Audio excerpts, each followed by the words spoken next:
Major changes in my portfolio recommendations.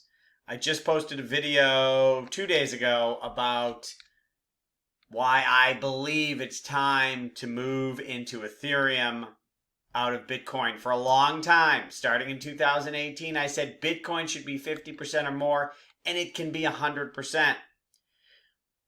When I started saying this in 2018, for those of you who have followed that long, there was an idea that, well, Bitcoin's fine, but it can never go up more than the other coins. I mean, all other coins, if things go up, everything will go up more than Bitcoin. That was the gospel truth. And I was like, why? Right? Well, now that's the gospel truth that, well, things may go up, but Bitcoin has to go up the most. And I ask again, why? I don't see it. Listen, Bitcoin may go up a lot. I made a video only months ago about how it's going to go over 100,000 eventually. And maybe that happens. Maybe it doesn't. Anyways, you can watch my video from yesterday, or from my last video before this one, about why I've become this Ether bull. I mean, I've always been bullish on Ethereum, but in the portfolio, never had it this high. And I'm out on a limb here. Feels scary. That's probably a good sign.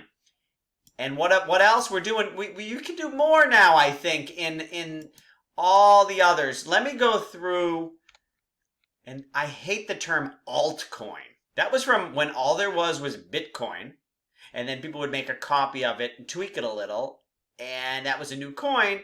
So yeah, that was an altcoin, because there's Bitcoin, and this was an alternate, a slight variation of it. None of these that I recommend are altcoins, and if you're calling your investment an altcoin, don't buy it. It's just a shitty version of Bitcoin, right? Litecoin is an altcoin. That is a deserted project used by no one other than manipulators who are stealing money from dumb traders. Anyways, so Bitcoin, we've talked about at length. You can watch my last video. Ethereum also, I discussed at length in that video. Let's get to the new and other interesting. Now, Binance, I've been saying for a while I like. Keep in mind, first of all, on this list, I'm not recommending all of these. I don't like Chainlink right now, and I don't like SNX right now, but I keep them on my chart, and I don't like LivePeer.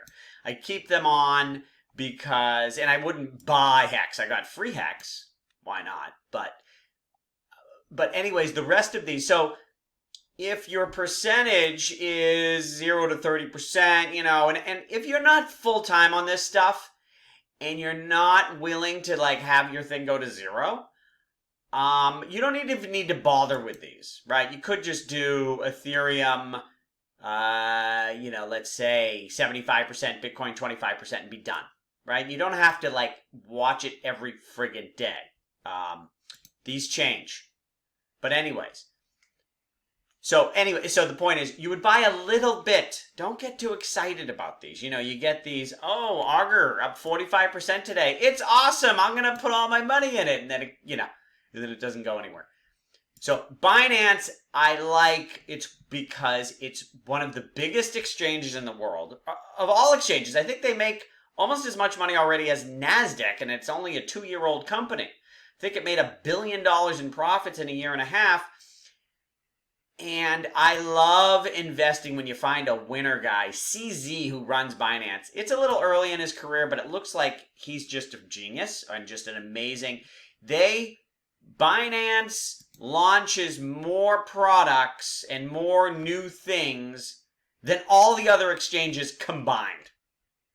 I wish I had the link to, there was something, a link to showing that in a graphic. Everything that's been launched by all exchanges, and Binance just, so an amazing operator. It's they're in the exchange market, leading. I like to hold a little bit of this. And if you're in the US, you can go to Binance.us and buy a little BNB. If you're outside of the US, I would hold the BNB and hold it on the BNB decentralized exchange. I don't like the term decentralized exchange for Binance. It's really a non-custodial exchange.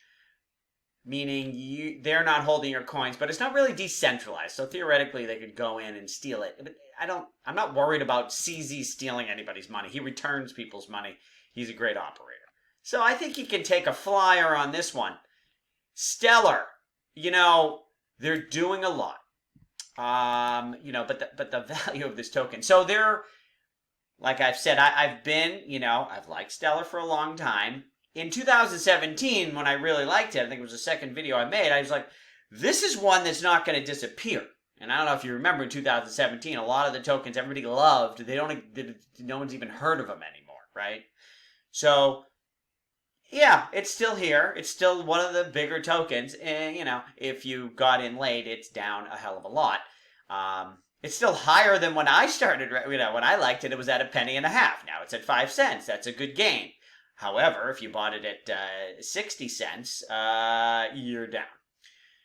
So anyways, and also as far as portfolio recommendation in 2018, I said, everybody, let's run to Bitcoin, right? Watch out, the small ones are going to fall. Anyways, defending myself here for my love of Stellar, and I like Jed McCaleb as a leader. I think they're working hard. I like that they're trying to do something with IBM. They're working on a network of wallets and stable coins in Latin America. They're trying a lot of things. Maybe something works. Great. Even if something works, we still have to, people have to... I've always believed that if the network is popular, a small percentage of the volume will result in people holding the XLM token. But the other problem we have is that people are valuing utility tokens. And basically, the XLM token is a token. There's no staking it. That you don't earn any interest on it. It's not really used as collateral. There's no need for having to use it for collateral. So it's just a utility token. You need it to do a transaction, but you only need a tiny bit and for a little amount. And right now, investors are valuing utility tokens at 0. I remember 2017, utility tokens were valued at the moon, baby, right? It was like, oh, it's a utility. Oh, that's awesome. People will use it. It's worth millions of dollars. And I remember then thinking, okay, this is too much. Well, the pendulum has swung. I think valuing utility tokens at 0 is a little low. But I don't know when that turns either. So, Stellar, I'm not optimistic that anything happens in the short run. I still hold a little, and I'm hopeful, but, it's not 2017. Okay, Chainlink I had here. I watch it. I almost liked it for a minute. Chainlink, theoretically, in the future, the reason I hold it, too, because things may change. Chainlink as a business is very useful. People are, crypto projects are using Chainlink to deliver them data, non-crypto data from the real world, to their chain.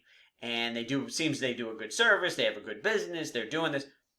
But what's the token worth? Theoretically, in the future, when you're getting your data decentralized, people are going to stake the Chainlink token, and if they don't deliver good data, they would lose their tokens, and, there's a whole model of how this token will help ensure decentralized dissemination of data, or decentralizing the oracles, as they're called. All sounds great, but it's not here today. There's no use for this Chainlink token right now. And so, that's too early for me. I'm not buying it now because it's just, I think it's one of these things. It's just traders trading. I mean, so many of these tokens are just a bunch of traders, and I'm sorry, my other term for traders is morons. You could call them idiots, I guess, but traders, and when I say traders, it's like the old saying in poker, if you sit down at the table and you don't know who the sucker is, it's probably you. Well, in trading, if you're not the one manipulating the market, you're getting taken. They're taking money from you, okay? Now, do I trade? Oh, yeah, okay, so I bought Bitcoin in 2014, 15, and I sold most of it, a few weeks ago. Or whatever, in January. Okay, that's a trader. Well, I held it for 3 years. Nobody's fucking me out. That's my own shit, right? but you're buying short term and with leverage, and they're just moving the market to get you knocked out. Don't trade. Thank you. MakerDao, this is one of the foundations of the Ethereum ecosystem. If you don't know what MakerDao is, research it. I'm not going to try to explain the whole thing in this video, but basically people are locking up Ether, and now you can even lock up some other tokens in order to use as collateral to create the only decentralized stablecoin DAI, and this is working. Oh, that reminds me. Another thing I would suggest, and this is something I'm starting to play with here, and I don't know what percent, but you have dollar savings. And listen, if you don't have that many dollar savings, well, then you probably shouldn't even be in crypto. But if, assuming you have some dollar savings, some percentage of that, I would hold your dollars in crypto, specifically in the DAI token, in the MakerDao savings rate. How do we find this? MakerDao DSR.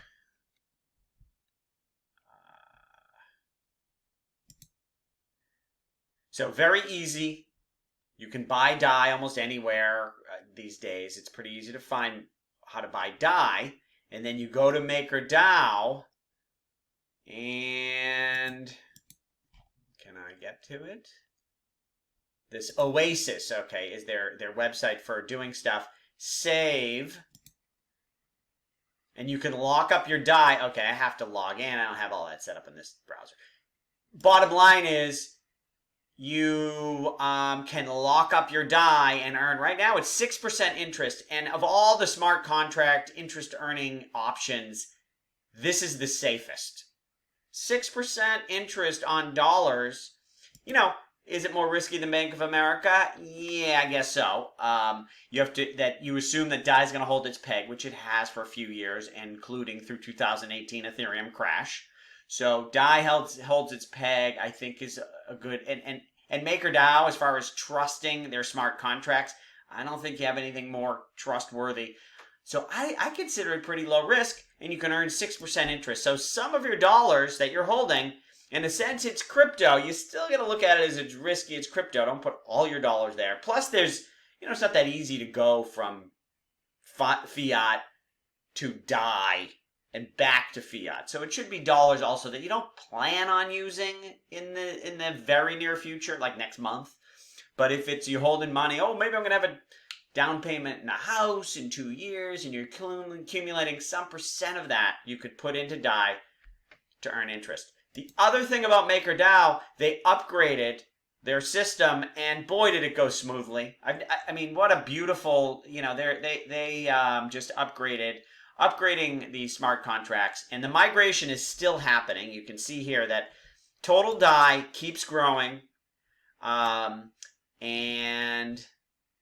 what is this?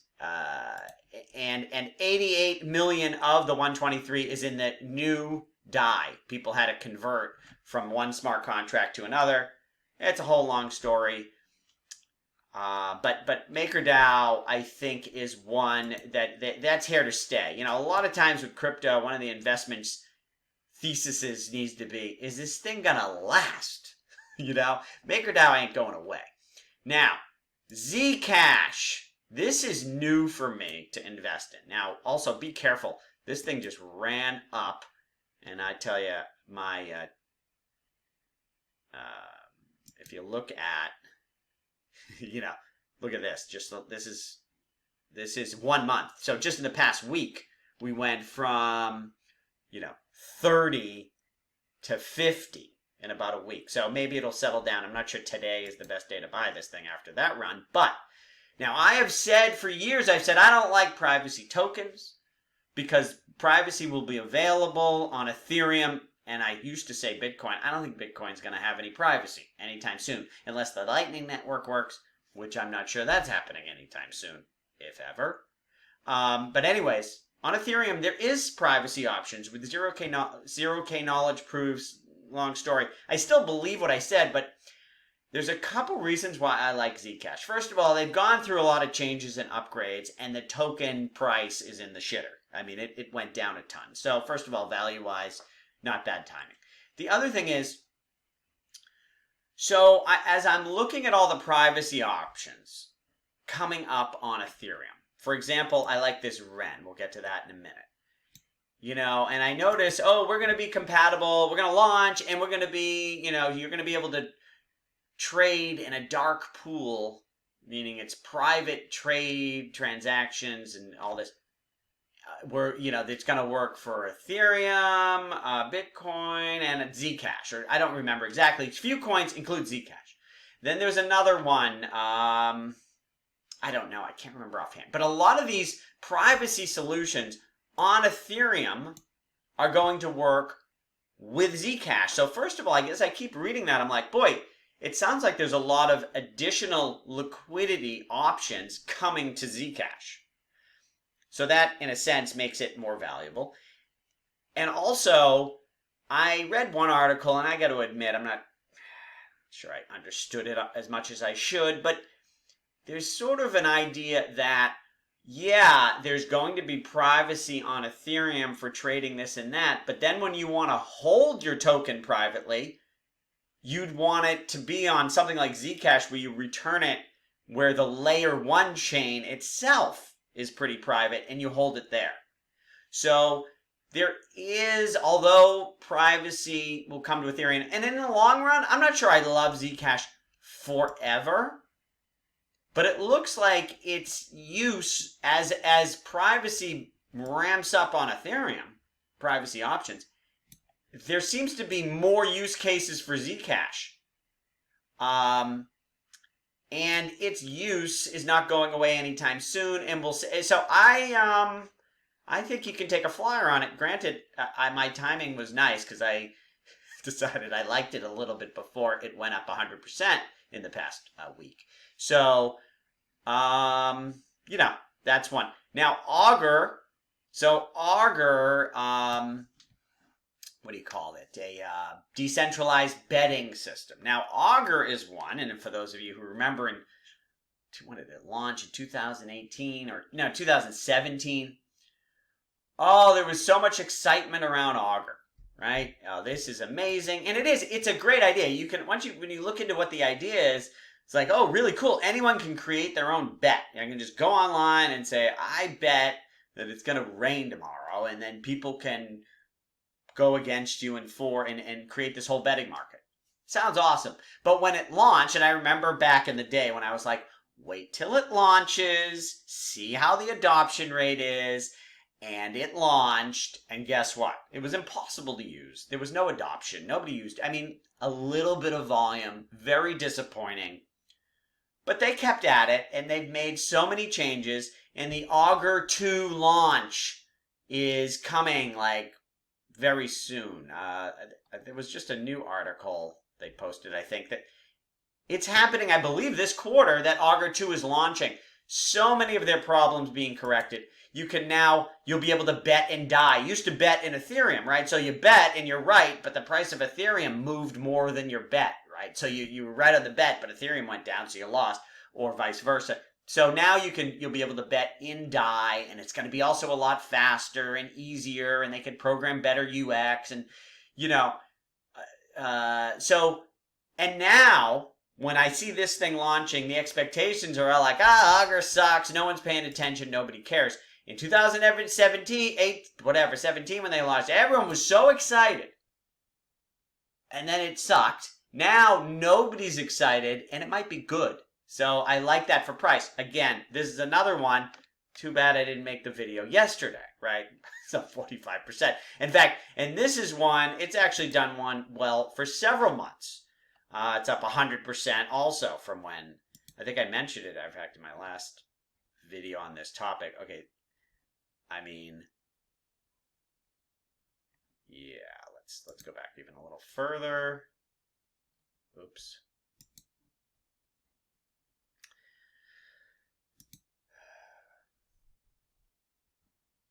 Yeah, so it was down here, and then it went up nicely. It's been doing okay, and then this crazy thing yesterday. So, I don't know. I wouldn't buy it today, right? You want to let this shit settle down. Granted, maybe it keeps going up more. Anyways, And my other thing, and I think I talked about this in the other video, I liked Augur simply for the fact that it probably goes up for the upgrade because expectations are so low.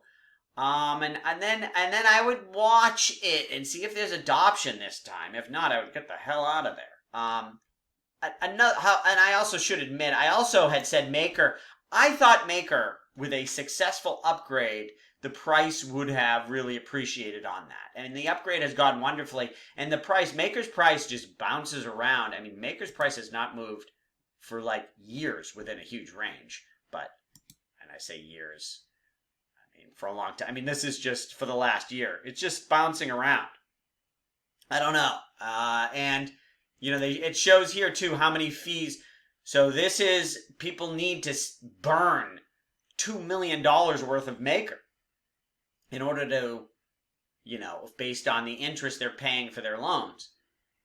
And when it upgraded, I thought a lot of people had to like pay off their loans, burn Maker in order to move to the new system. I really thought we would have had a price jump. None. So I don't know. I'm not sure. That's kind of weird. Augur might be playing out the way I thought it would with its upgrade, but Maker did not. SNX, I'm not really a believer in this thing. I got in on it. It seems more like game/gambling than real DeFi. You know, that's my impression. We'll see. Because game/gambling actually may be a great thing and really help with DeFi, and actually it ends up doing well. But I'm very skeptical. I watch it because it's very exciting. I mean, its price is crazy, this SNX. You know, here, this is all time. Let's do, how long has it been going crazy here? If we just look at 3 months, you know, I just missed okay, this is 55. I mean, it wasn't that long ago that it was at, I mean, okay, let's look at 1 year. I mean, look at this. So it was at 10 cents. I started watching it when it was around here. I got in and out and basically, you know, didn't make any money. But I still have, they lock up some of your tokens. I earn tokens and rewards, and you can't get them for a year, which I didn't know about until I left. You know, a little shady to me. Anyways, you know, in the 20s, 30s, and then the thing shot up to what? $1.50. So it's volatile and crazy. But I don't like it. Don't like it, but I keep my eye on it. OX. So decentralized exchanges are exciting and growing fast. Let me talk about Kyber first, just because you can see the numbers here. The trading volume on Kyber, you know, really, you can see the growth, right? This is over a year. Pretty good. And Kyber is upgrading their whole system in, I don't know, a number of months from now. And they're improving their use of the token. So one thing people have realized, you know, I mentioned in Stellar, the token, it's just a utility token. And people hate utility tokens. And that's all it has. But if you look at something like, you know, what's going on with, let's say, Ethereum, right? It's going to be, oh, you can stake the token and earn rewards. If the proof of stake and its system is working, you could say, oh, and it's a store of value because there's not much inflation and people are using it as collateral, so it's also a store of value. And it's a utility token because you use it for gas for transactions. You know, or Binance, they've got, oh, you can use it, you know, you can use it for spending for these things. You can use it for charity. You use it for discounts on the exchange. You know, people are trying to attach all these reasons to have a token to increase its value. And Kyber, and they're a pretty smart group over there, they looked at what's been happening. And so now they're upgrading their system, not only, software improvements for trading in their business, but improvements on the token economics for their token. And what are some of those changes? You're going to be able to use it for governance and deciding what happens. You're going to be able to stake some of it to earn a percentage of rewards. A big trend that I see happening as well, and I guess I'll talk about that with Ren in a minute, is, you stake your token onto a node and then earn a percentage of the fees earned on that node. Or you stake your tokens and you're earning a percentage of the earnings. And you may earn your percentage in another token. You may earn stake Kyber and then earn Ethereum, right? But anyways, Kyber is upgrading. That's something you can read about. I love the Kyber blog. They really talk about the whole ecosystem. And there's, their quarterly update on their blog is always a very interesting article. So, this token also has done very well in the short run. Not as crazy as some of these other ones. But I like Kyber. OX is another decentralized exchange. This is another one that came out with huge fanfare. I mean, everyone was all excited, and then it sort of sucked. Didn't get much volume. But now they've upgraded their whole system. They're introducing staking to earn rewards. They've changed their whole token economics. And what I like is OX is the engine that is running the trading for the non-fungible tokens, non-fungible cards for the game Gods Unchained. Gods Unchained looks like a crypto game, where the cards in the game, you have full ownership of their non-fungible tokens. Each card is its own thing, and you own it, and it can't be taken from you, and it's secured by Ethereum.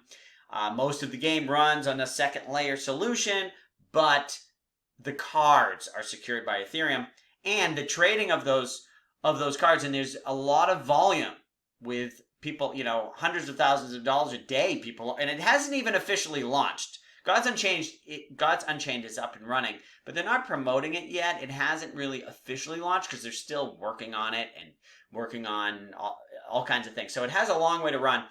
Anyways, I like OX because, I like the decentralized exchange space.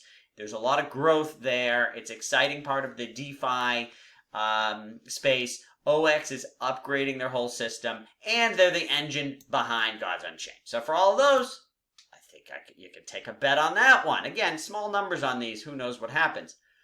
Ren is one that when Ren launched, the price went, from... So they launched their system around here. What is this video? Yeah. And the price went to what? What is this here? 13 cents.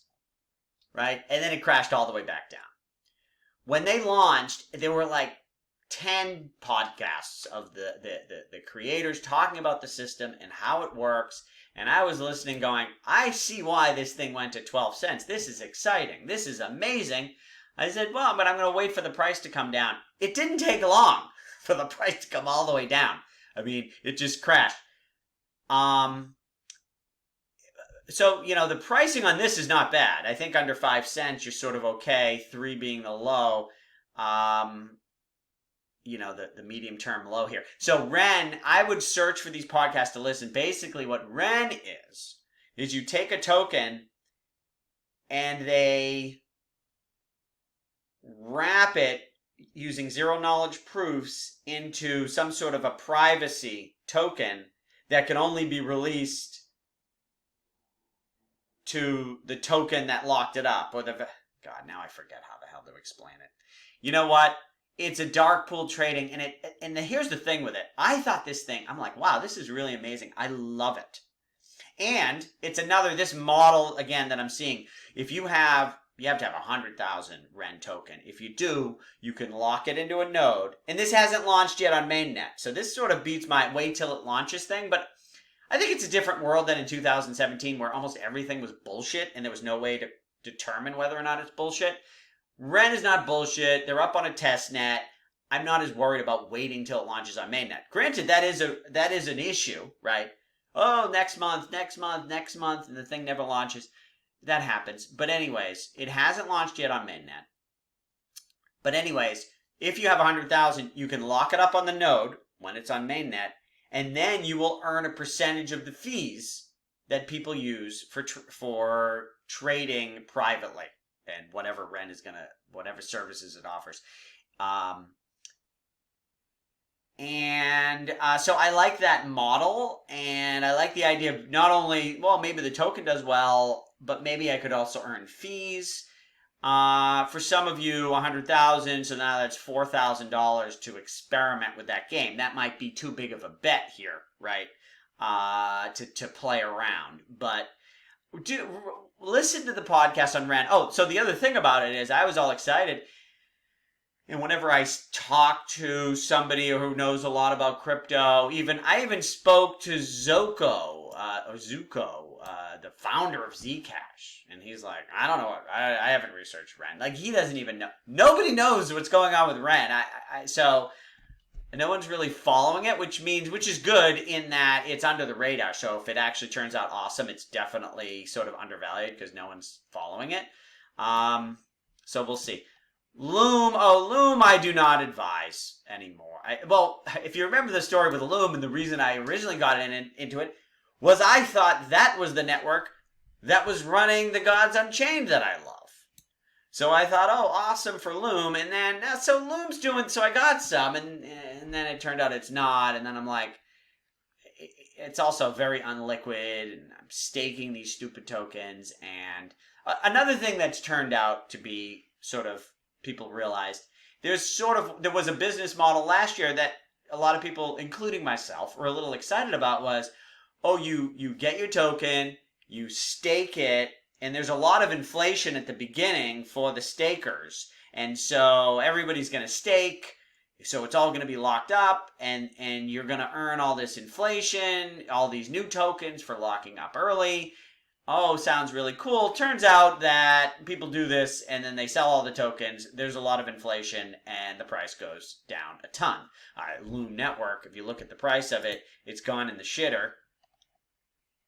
Even if you just look 1 year here, not good, right? Because this model of just locking and there being a high inflation rate hasn't worked out anywhere. So... But the inflation rate now is coming down. That was sort of an introductory thing. So maybe the bleeding comes to an end. But really what it comes down to is adoption. Are people using the Loom network? They were like, we're like EOS, but we actually work. And EOS is a joke for those of you who don't know. So maybe there's adoption, but I don't know how to measure that because I don't know what's going on with Loom. So I wouldn't advise it because I don't know. I have a couple tokens locked up and it's gone to crap and whatever. But this is a nothing burger. And LivePeer is another one, same sort of thing. Oh, lots of inflation if you lock it up. But LivePeer is even worse because, well, I should say two things. One is the LivePeer project, and they're trying to do decentralized video transcoding. Sounds awesome, barely understand it. And what they're trying to do may be great. But as far as their software for staking the tokens go, it's horrible. It's like the most UX unfriendly. I can't ever figure it out. I can't, what am I staking? Where's my rewards? And then they upgraded it. Like, oh, we upgraded it, make it so much better. The upgrade is worse than it was before. So I think LivePeer, if their software they're building for transcoding is anything like they're doing for staking, it's a disaster. Maybe they're great at video transcoding, and they're just bad at the staking software. I don't know, but I wouldn't get near it if I didn't have to. Plus, I don't even think you can buy it the liquidity for this thing has gone to nothing. If you ever want to find liquidity for trading, you click on this, market pairs. And so you can only get it at Poloniex. Look at the volume per day. So this is one that at this point looks like it's going to zero. Eventually, if the transcoding launches and is valuable and actually works, value would come back into the token. But for now, you can't even buy it and you definitely can't sell it. And Hex, God bless Richard Hart. He's very entertaining. He's hilarious. I enjoy him. You know, he's entrepreneurial. He's launched his little token here. Like I've said before, if you have some Bitcoin and you want to get some for free, but he's made it that if you really want to, be in Hex, you spend, you transform your ETH into Hex. You're not getting rid of your ETH. You're not buying it with ETH. You're transforming your ETH, whatever that means. But you are buying Hex with ETH in order, and then you get a lot of Hex for that, for your ETH. But now you're spending money, and you're getting rid of ETH in order to bet on this thing, so that now you can get free Hex by claiming it from Bitcoin you owned at the date the snapshot went. And so it's Hex for free. So I got some for free. Great. But it's not a lot. And also, I'm fortunate as someone who watches this channel, who I've met, and, he spent a lot of time, and he helped me do the claiming of Hex. He said he spent 10 hours to figure out how to do it, and then he showed me in 30 minutes. And I claimed it. Once Richard Hart's like, oh, it's so easy to claim Hex. Well, once you know how to do it, it's easy. Yeah, it'd take me 2 minutes now. But figuring it out was not easy. So, whatever. Listen, I don't know if this thing will be worth anything. Fun to watch, though. One other thing we can talk about, I'll just go through quickly some of the top coins. XRP, this is stupidness. I don't think there's any value here. They sell the token to support the XRP. And XRP, is in some legal fight, and maybe in 5 years they win or lose the court case, but it doesn't matter. The XRP execs have already run off with all their money. Bitcoin Cash, this is also a stupid chain. It's stupidness. Don't waste your time, please. And Bitcoin SV is the ultimate of all shitcoins. Craig Wright claims to be Satoshi. He's not Satoshi. There's no chance he's Satoshi. What if it turns out he is Satoshi? Then guess what? I don't know. Then the world is all upside down. It's not. Bitcoin SV is the ultimate shitcoin. Totally stupid. Do not buy it. Litecoin also. Nobody works on it. It's an abandoned project. Trading manipulators, manipulate it to suck money from the dumb traders. Other than that, no use case. EOS is failing. Nothing's working on that. The chain itself, it's just, they've got so many problems. And the whole promise of it, it's free instant transactions, so many per second. Turns out it's expensive and it's slow. So, good luck. Dash, I haven't followed this for a long time. This was in 2017. We're launching Evolution. And it's this token with privacy and speed, and it's going to be awesome once we launch Evolution. They were supposed to launch, I think it was June of 2017. I don't know. It probably has launched by now. I'm not sure. And I don't follow it anymore, but wow, I've never seen something get delayed as much as that thing did. And listen, they're trying. They're not bad people. It's not a scam. But, I just, again, this, to me, I don't know, everything I look at is sort of like you're competing with Ethereum. How do you win? I don't know. Monero is another privacy coin. I've always ignored them, except for Zcash, for the reasons I mentioned earlier. Tron, so, what Tron is, and this Justin's son, I hate him, but he's not that stupid. What he's done is he created a centralized system. It's not a decentralized network. But he created this network that looks a little decentralized, and they just copy Ethereum. So Ethereum has whatever popular features and apps there are on Ethereum, Tron copies. And it's easier to just copy something than innovate on your own. And they're working on it's not a decentralized system, so it's easier to run and to bootstrap it up and running. And then they just have some gambling on it.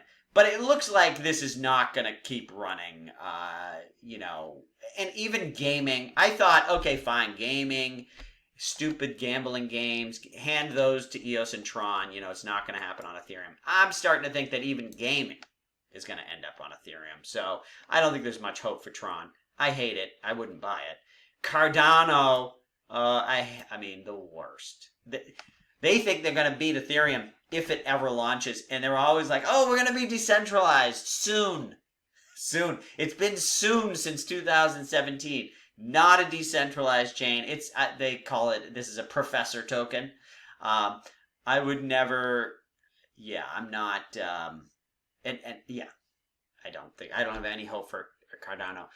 Tezos, I think is, so Tezos is like, okay, Bitcoin's great, but there's no governance. Like, they can't decide on upgrades and what to do. So we're going to be just like Bitcoin, but we're going to let the governance happen with this on-chain voting system. And so what's the first thing that happened with Tezos? They had a huge governance fight, at launch. That got sorted out.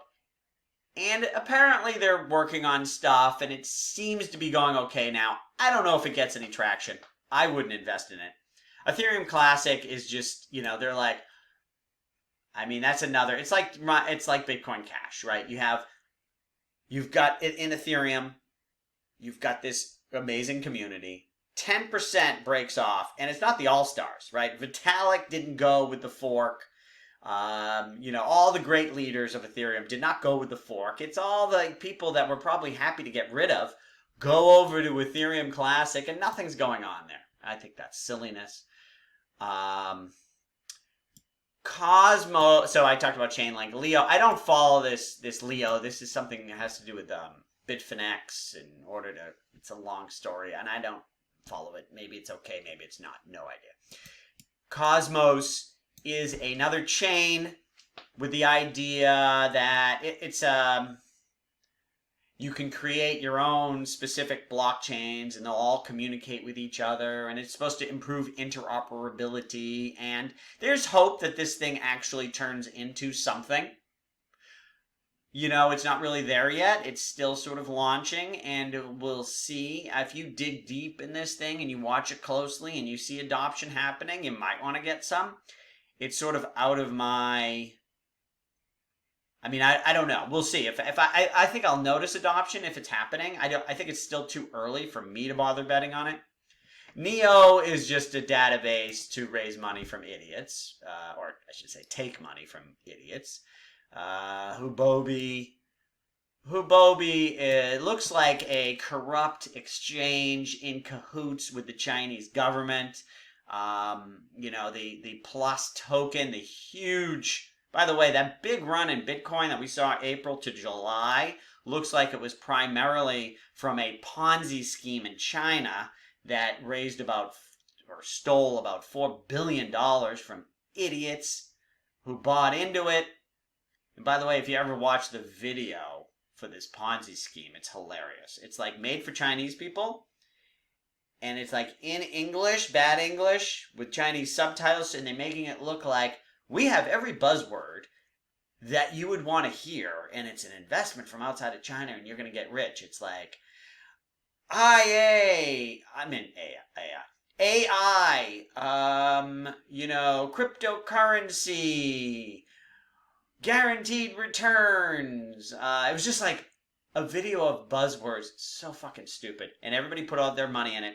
Then they got arrested right when Bitcoin topped. The day Bitcoin topped was the day that the Ponzi people got arrested.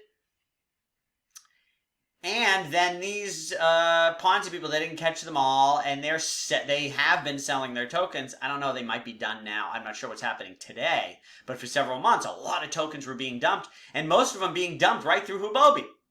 Why doesn't Huobi stop it? Why don't they say, oh, we don't want to, let the Ponzi people profit? And I don't know what goes on. Maybe there's some legitimate explanation. But Huobi was also one that when China said no exchanges in China, Huobi, was one of the biggest, and they moved to a different province, and everything's fine now. Like, I think the government is in on it, and it's a bit of a scam. Hedge trade, don't know. IOTA doesn't work, not gonna work. Figured out this thing was not gonna work in 2017. I hope you haven't been sitting in it. I think that's enough. A basic attention token, I like the Brave browser for crypto. Why not? I'd like to get out of Chrome a little bit if I'm doing my crypto. But does the token have any value? I don't know. Dogecoin created as a joke. It is a joke, and it's funny, and it's, again, another thing. It's just, you can see where the dumb money is when this thing is going up. It means it's dumb money. So, So this current rally is not that much just dumb money. Wait, it went from 0 to 2. So it went up a little, but not that. When Dogecoin goes up a ton, you know the dumb money is having fun.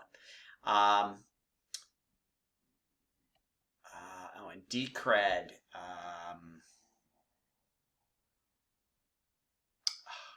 What is that? I'm not in it, and it's one of these ones. Maybe, some people, and there's another one, Definity. Some of these, listen, I can't follow everything.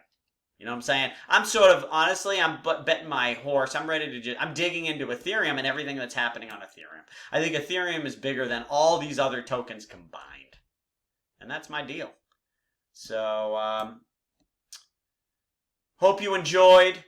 Thanks for watching. Let me know your thoughts. Much love.